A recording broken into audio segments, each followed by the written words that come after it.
For the past few weeks, the world has witnessed significant death and destruction due to the war between Israel and Palestine.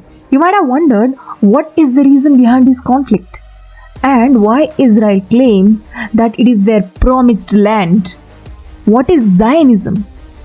To get to the bottom of these questions, we must travel back to the biblical times. Meet a man named Abraham or Abraham, born in Mesopotamia. One day he receives a calling from God. Obediently, at 75 years old, he leaves with his barren wife Sarai or Sarah, his nephew, and other companions for the land of Canaan. Well, you're never too old for divine adventures. The Bible portrays Abraham as a stranger. Throughout his life, Abraham leads a semi-nomadic life as a pastoralist, driving his herds to areas with available pasture. However, locals could be hostile to these strangers. The stories of Abraham depict his journey through difficulties, living by his wits and his faith.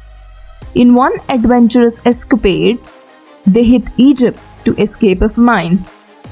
Abraham feared that his wife's age-defying beauty might lead to some Egyptian drama.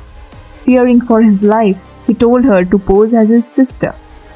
The Pharaoh then took her into the royal harem and showed his gratitude to Abraham with gifts of herds and servants. Later, God plagued Pharaoh and his house with great plagues.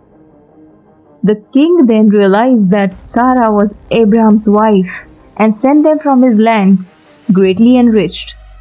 Now, despite being as childless as a library without books, God promised Abraham more descendants than there were stars in the sky.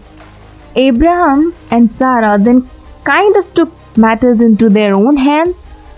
Sarah asked Abraham to sleep with her Egyptian handmaiden Hagar to have a child, probably an ancient version of surrogacy.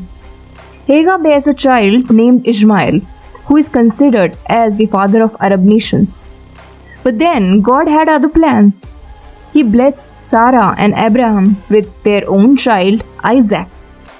But of course, even the wife of prophet was not immune to jealousy, and she asked Abraham to send Hagar and Ishmael away.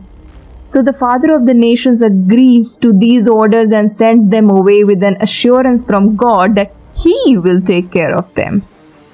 Isaac becomes the legitimate heir, inheriting all possessions, including the blessing from God through the covenant and the faith of Judaism.